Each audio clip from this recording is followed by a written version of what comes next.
Organizations shape the world around us. It's time we shape them differently. Welcome to Orchestrate for Impact.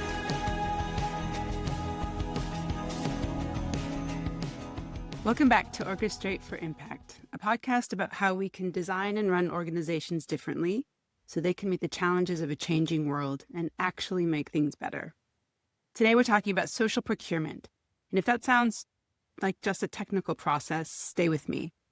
Because what we buy, who we buy from, and how we decide, those are some of the most powerful levers we have for shaping impact. It shapes who gets opportunities, which businesses grow, and what values are rewarded. And let's look at the scale of that potential impact. Every organization buys. It's one of the few things that cuts across every function, every team, every sector. But are we buying in ways that support the kind of outcomes we say we care about? In today's episode, I'm joined by Diem Huynh, Managing Director of Sedo Group.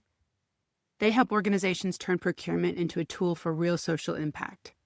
This is a conversation about everyday decisions, the ripple effects of how we do decide, and the kind of organization you become based on how you choose to spend. Enjoy. Welcome, Diem, to Orchestrate for Impact. Well, thank you for having me, Janna. I've been looking forward to this.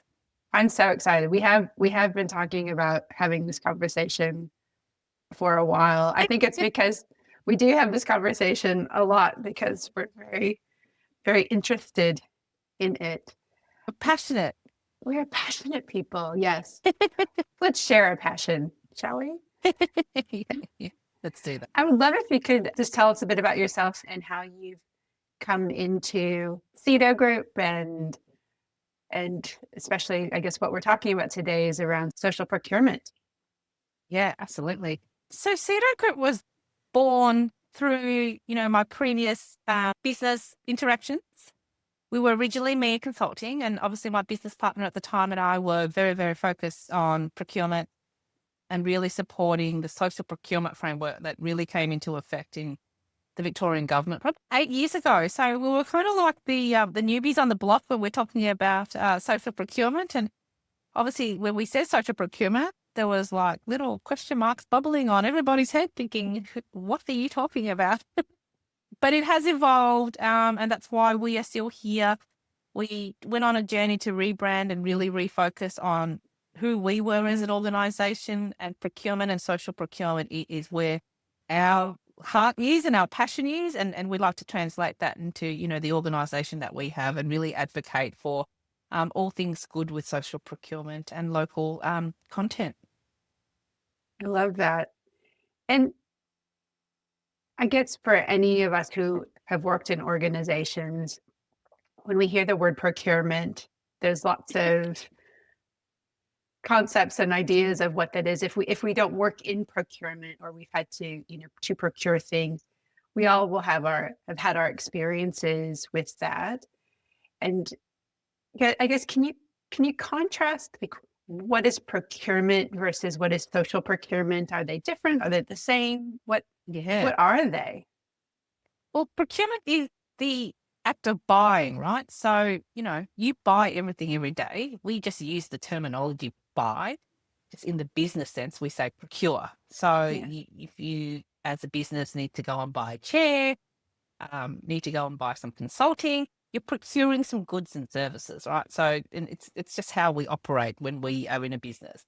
The social procurement element is still procurement, but you're utilizing the powers of your procurement, which is your buying power, to really achieve a positive social outcome with your purchases. So if you are purchasing from an Indigenous business, the effect of that is you're supporting Indigenous business, you're helping them uplift their capability just by buying services and goods of that organisation. So you might be buying some consulting services from them as an organisation. You're helping them build their business and really create another impact. So the impact of that is you are supporting an Indigenous business create value through their lens and their organisation. And that's what social procurement is. And so for an organization, is it fair to say that when organizations are buying or procuring for things, just, I guess, the act of buying doesn't necessarily make it something that is considered social procurement. So can you get into a little bit around what's the social part of this, and what are the types of, and you talked about impacts as well. So why don't we get into what do you mean by the social part of that? What makes it social versus not, Yes. and what kinds of impacts do you tend to connect those to? Yep, absolutely. So the key features of what social procurement is providing inclusive employment. So you're prioritizing, the contracts or utilizing suppliers who hire people from disadvantaged backgrounds. So, the long-term unemployed, people with disabilities, Indigenous business, women in business, own businesses. It also extends its arms to supporting businesses who are social enterprises or social benefit suppliers. So it's purchasing from businesses whose primary purpose is a social or environmental impact. Economic development, so favouring, the local suppliers and supporting the regional economy and creating jobs and opportunities.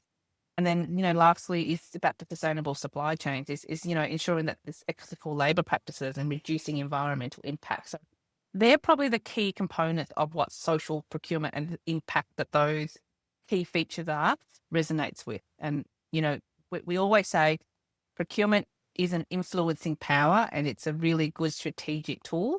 And it's not about buying more, it's about buying differently. So same outcome that you're wanting to achieve, but you're providing a better outcome from a social impact perspective. What sparks an organization to say, I'm just buying how I buy, to shifting to, wait a second, I want to make sure that what I'm buying is connected to these bigger, broader outcomes. So what are some of the sparks or reasons behind why organizations tend to decide to bring in this aspect or element of social procurement? Yeah. So what started out as probably ticking a box, and look, the journey of social procurement in the last 8 years has, as it was introduced, it was really about ticking a box for government contracts and government requirements. But I think we've shifted the dial in the last 3 to 5 years to actually organizations think about, what are the values of your organization? What are the ethical processes that you have? And what organization do you want to be? That is a really competitive advantage for you, because you actually then recruit team members, resources who want to be part of an organization. So you're really building an organization that really has impactful ways of doing things. And it's not just really one tick in the box. It's not just about revenue all the time, but it's really laying down the foundations that make an organization a great organization to work with. With that sort of tick box thing, how do you shift the feeling from, we're just doing this because we have to we're doing this to get that advantage, that differentiation? Yeah. So it is probably a change management of an organization, and it's behavioral change. And it's really setting up your organization for success. So success in ways of, okay, you're just not a person who just builds. You're a person who builds for creating, social outcomes and providing, opportunities for disability and hiring disability. So those types of things, that's the impact that you're creating.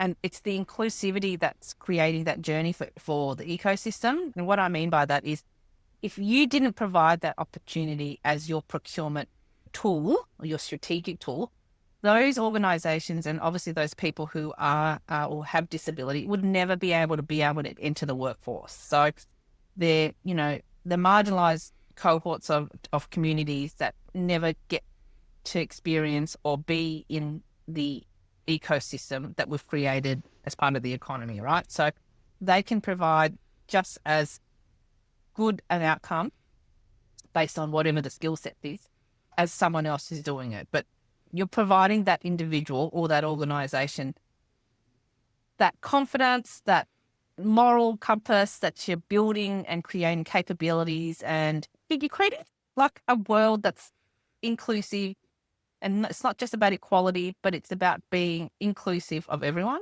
And I think we lose sight of that sometimes because, it's all about the budget. It's all about the pressure to complete things on time. But, it's small changes that you make that creates that bigger impact. And I think that's probably one of the things that we often tell our clients is, what impact do you want to resonate with your organization? And if it's purely just revenue, then obviously social procurement is not an important element of your organization. But if you're really wanting to create a culture that's embedded into your organization and really promote the fact that you are inclusive and you resonate with the social procurement outset, that it's an organization that you're proud of, that you want people to come and work within your organization. And that really produces better outcomes and outputs as well. Yes. And I could imagine that in smaller organizations, I guess from an information sharing or knowledge sharing basis, you can be sharing, I guess, the intent of, we want to support local businesses, we want to support Indigenous owned and Indigenous led businesses. Hey, anybody, when you're going to get anything from stationery to some kind of service to support, or sometimes a partnership in things that you're delivering, you may be thinking about and doing those things. What are the ways that even larger organizations, because it feels like organizations are trying to do so many things sometimes, and there's lots of pressures around be this, be that, do this, don't do that, like so many things to sort of hold in at once.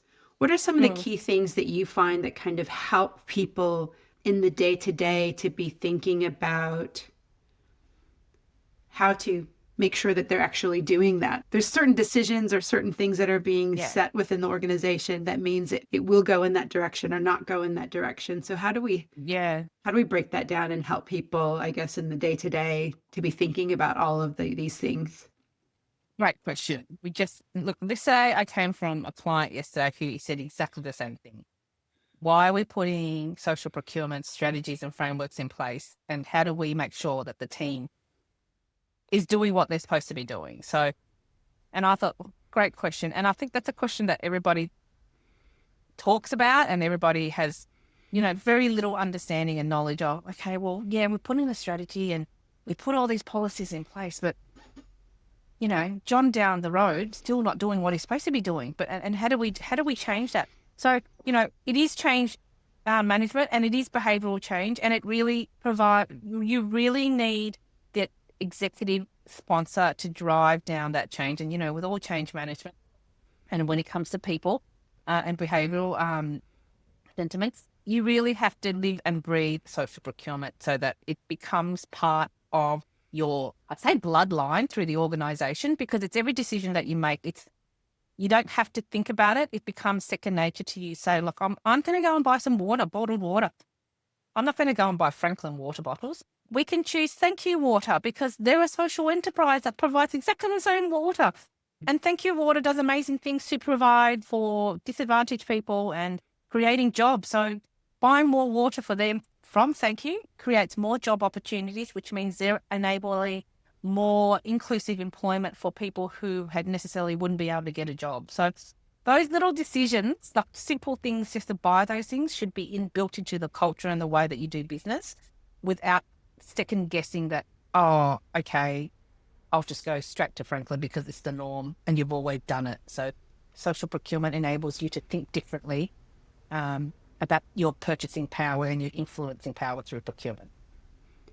And I can imagine, I guess, the cognitive dissonance some people might feel in the organizations they're in, because their organizations will say quite loudly and proudly, we care about this and we care about that, and we do our ESG reporting and all of that stuff. I guess they've got these big proclamations, and then in the day-to-day, those types of decisions necessarily aren't, maybe it's not that they're not encouraged, but people don't even know maybe, oh, that this is one of those moments, that this is one of those times, Yeah. and this is one of those decision moments where I could be doing something in a particular way. Yeah. And we get that a lot. We get a lot that, like I said before, fancy strategies, fancy policies, fancy processes. If people don't believe in your impact and what you're trying to instill in the organization and what you want to achieve, whilst achieving the objectives of the overall business, then it's a lost cause to be able to encourage people to do that. So from the onset, the organization needs to really advocate for it. And the advocacy comes from top down. We've had a lot of organizations try to advocate from bottom up. And you know what? At the end of the day, as an executive level, if you're not living and breathing that component, you can't expect the team to follow suit. And that's why I said it's really important that it's a collective journey for social procurement. It's not one person owns it and just runs off with it. It's really having everybody understand why and the purpose of procurement and social procurement. That's going to start you thinking how you purchase differently and how you procure differently, which you've got to explain to a person or, the department of, okay, why are we doing it this way? What's the intent? And the intent is that we want to provide that social impact and, find the impact of helping the homeless, for example. That's a great impact, right? That's something that you don't necessarily have to go above and beyond. It's just part of your procuring process that you can say, like, okay, well, yes, we're going to work with the supplier, which in turn gives us that indirect social impact that we would like to support. So it's those decision making that you need, but it absolutely needs to come from an executive level to actually, really feed it through the rest of the organization. So what I'm hearing is there may be people who are listening, who are working in organizations, who have a capacity within their part of the organization to maybe be, let's imagine the organization doesn't have an explicit social procurement policy, but in their area of the organization, in their capacity to procure, they may be thinking about these things and building it in. I could imagine though that if it's not the collective intent from an organizational point of view to be functioning like this, it can be quite hard to just having it kind of emerge in these pockets. Not that it doesn't happen in pockets, but I could imagine that it can become tougher because maybe some groups might be going, we want to evaluate this tender differently than maybe we usually evaluate tenders. So like that we actually don't want to weight price as the biggest thing. So can you talk about like maybe how that breaks down in terms of what are some of the examples of how you might change how you procure to be more thoughtful for that? We can start all the way back at the strategy part if you want, but I was just thinking, using that as an example at I guess where it comes to having to weight the people who are applying. Yeah. No, that's a really good point. And that's probably one of the ways that you can start embedding those practices and then building out the supply chain. So, when you're procuring, you're forming part of a supply chain of your organization because you're purchasing from those that need you to, produce your goods and services. In your tender documents, you would, as part of your overall strategy and part of your social procurement impact, you would put some weightings on the social procurement element. And a lot of the contracts that are coming out and the tenders that are coming out are weighting on, 1% Indigenous spend. So obviously a person who's going to procure that contract needs to spend at least 1% of that contract value to an Indigenous business. So if you were building a house and the Indigenous business was providing you with the steel, why wouldn't you purchase from someone who provides steel, but at the same time you're purchasing from a local business, you're purchasing from a Indigenous business that helps meet the targets. And it comes down to, that's what we're waiting on when we're looking at tender documents. So we put those mechanisms in there as criteria so that it starts that process of people thinking, okay, well, if we want to work for, Yim's Council is going to say, well, I want to work with a supplier that's going to be able to support Indigenous. It's going to be able to focus on disability, or it's going to be able to focus on supporting local content. So they're the mechanisms that you would put in place to really align you as an organisation with the people that you want to work with. And I think this is a great example of when it comes to that concept of of how we orchestrate for impact. Part of that orchestration is being able to break down where are the intentions set, where are the decisions made, what is that, I guess, cultural and operational and even technical infrastructure that we're putting into place that supports people and guiding them towards these types of conversations, these types of decisions. Because I think sometimes we think in organizations, we actually put a lot of pressure on individuals to hold all of the intentions all at once and to have to translate them rather than purposely kind of embedding some of this into practice, into the environment. Absolutely. It is an orchestration of impact. So you're creating that full intent of what you're out to, what you're setting out to purchase and procure, right? And how you do that is orchestrating those mechanisms in place to future-proof that to happen. I'm curious about when you come into organizations and you're talking about social procurement, how often are you actually sparking for people that, hey, your organization can stand for these things and can actually purposely and intentionally be setting them up? I guess, how often does this conversation actually help people or help organizations decide what they should be caring about? And it happens all the time, but what we do say, and when we do go into organizations and we ask the questions and we do a deep dive, they're doing it already. They just don't know it. And it really is because they're providing inclusivity and, they're employing people with disability, but there's not a safe space for people to say, hey, I've got a disability. So it's intentionally making sure that as part of that process is that we're capturing all the data to be able to say, we really are a great organisation because we really do employ more women in the executive, and we're not told to do it. We just do it naturally because it's, they do a great job, and it's not gender bias or anything, but women seem to be doing a great job, and we've got that as part of our data set. And, businesses who are of immigrants. So that's a marginalised cohort. And, when people employ people of immigrants, that's part of the social impact that you're providing. So they're doing it already. It's just not framed together.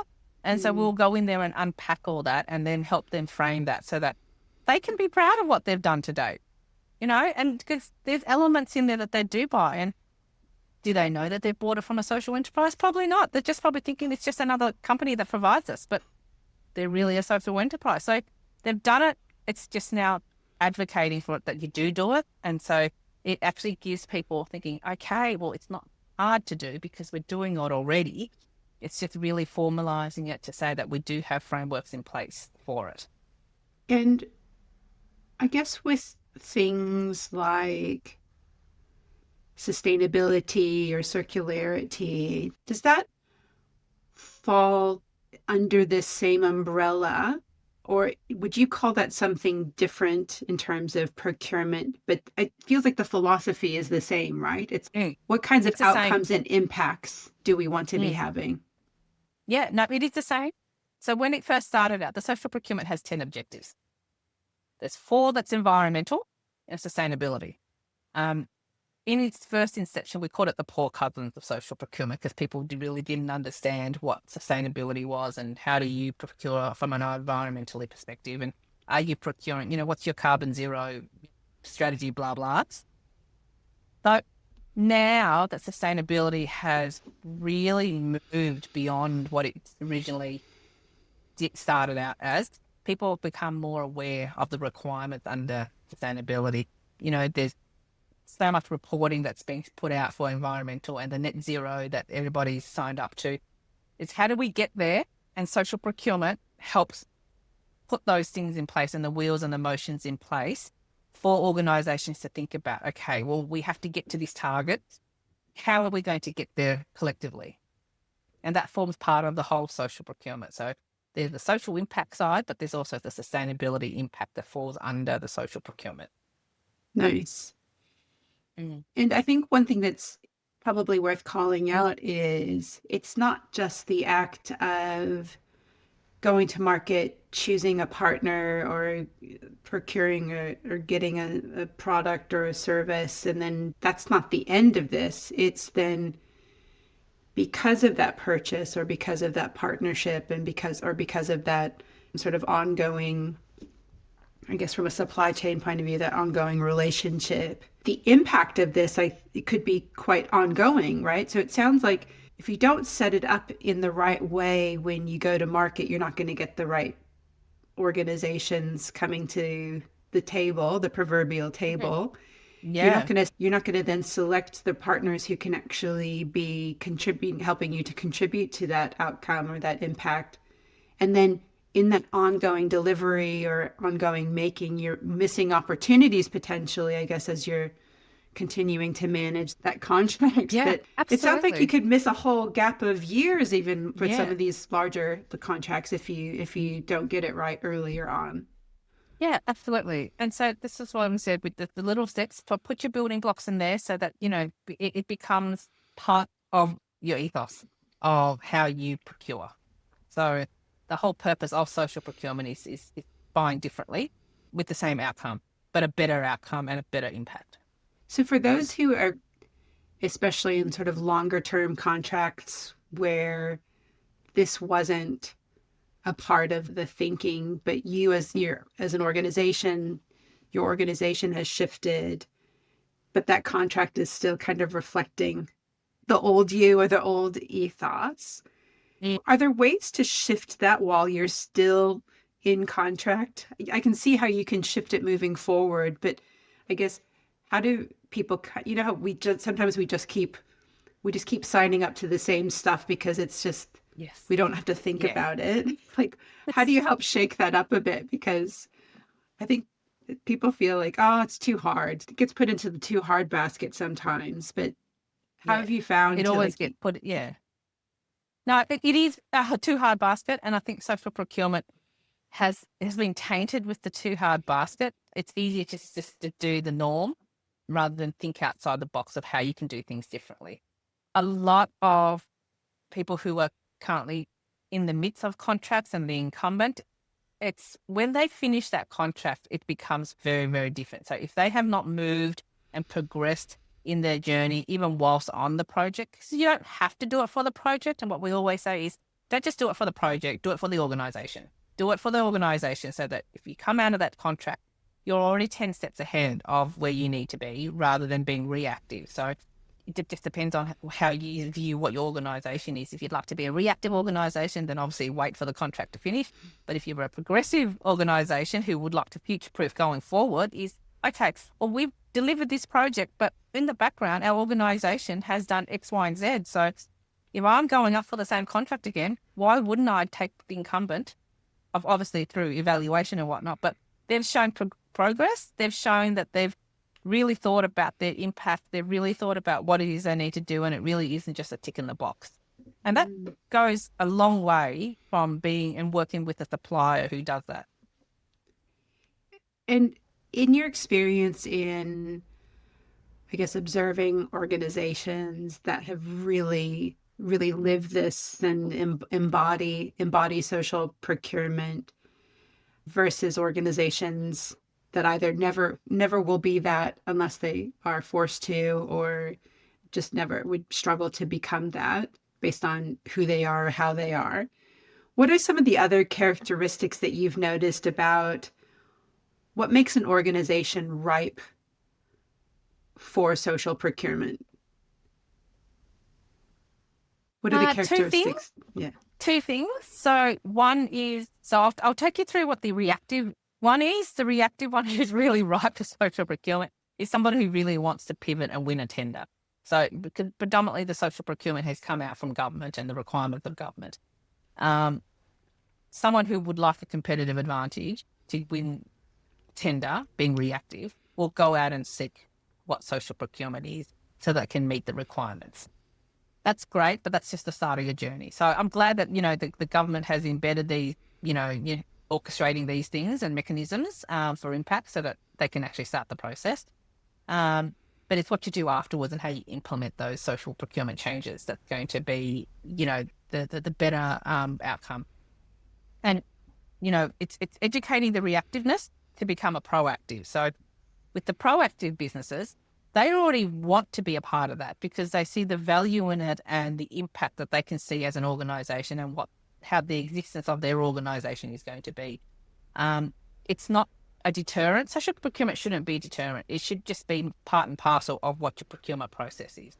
They're not making you spend the earth to actually, spend on social procurement, but it's just telling you to have a think about choosing suppliers that resonate with the values of the organisation, and if social impact is part of that organisation, then you follow through to suit and you procure through suppliers and to create that. So those organisations who are adaptable, flexible, and who are progressive will embody social procurement. It's the organisations who are reactive, who are just there to tick a box, doesn't really resonate until they have to do it as part of a contractual obligation. And it's then that they start the thinking process. And I think it's an interesting aspect to think about with social procurement being on the other side of if it's not only in who you choose, it's really in what kind of player or influence are you in this market, in this ecosystem? So a government is an organization. Federal government is one of the most massive organizations you can have, obviously within your country.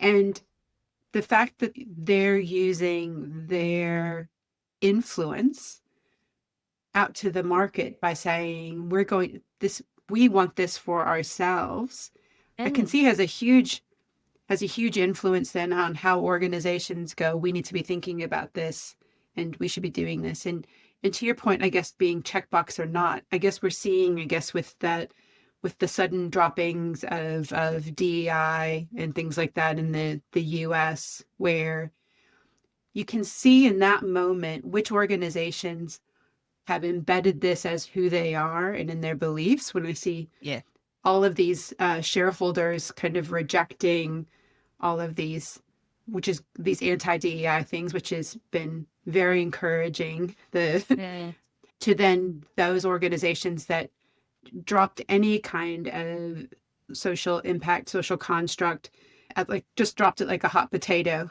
because I guess that's the moment, right, where you see, are you living this or is this a checkbox for you? Yeah. And you're really right, because the organisation, particularly in America, the global companies who have dropped DEI, the feedback from them is we've had to drop it, otherwise we run the risk of losing our government contracts. And it's sad that they've had to really abide by that, whereas a lot of organisations who do the living and breathing in it, not global organisations, have said, no, we're putting a firm stand. If we lose it, we lose it. But hey, we've built this and this is what we stand for. And it's actually really encouraging to see that there are organisations out there who, at the end of the day, it's not government, it's not policy that drives them to do what they do. It's what they've built as an organisation and what they stand for, and how they're going about to really instill that social impact into the organisation.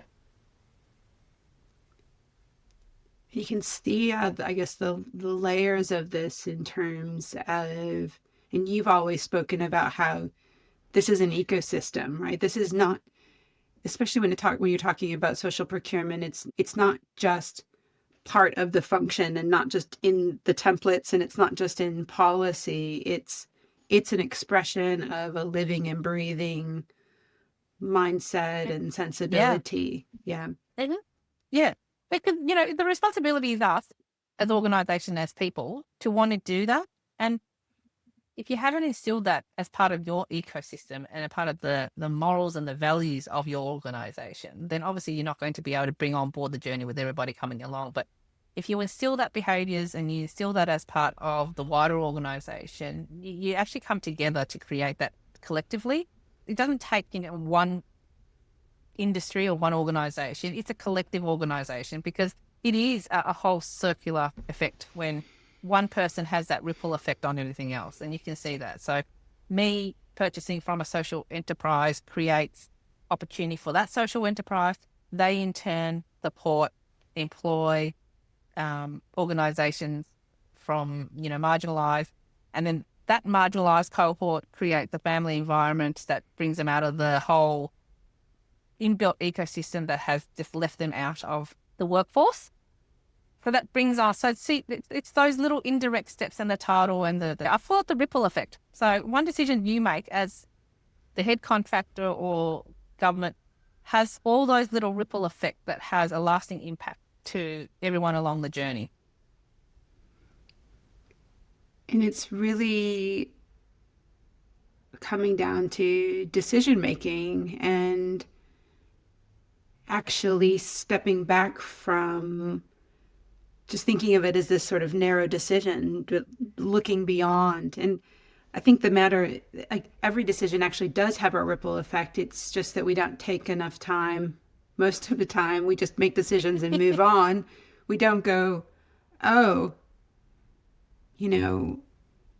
I feel like that with like soft plastics right now, right? Where I felt like before I could bring all of my soft plastics to the grocery store, and then they would take it on, and now I'm like, I don't know what to do with a thing. And then if I put a piece of soft plastic in the garbage, I'm like, that's me putting it in, but how many of us are doing it? That's a whole other conversation. But I think it's quite enlightening that ripple effect is happening no matter what. It's just that understanding that you can be changing the direction of that with that one moment.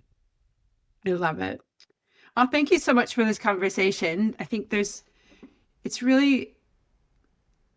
I think sometimes we don't stop to look at the collective impact of our purchase power as an organization. And I mean, we can see it out, I guess, in public or in the media when we see large organizations making these huge investments in certain things that we just know are going to be very terrible and very extractive for the world that we live in.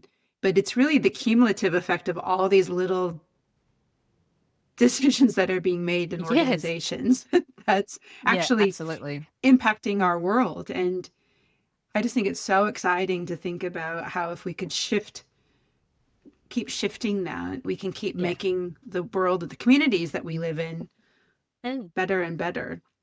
Yeah, I think there just needs to be, the dialogue needs to just continue to happen. I think government plays an enormous part in influencing how industry advocates for social policy and social procurement.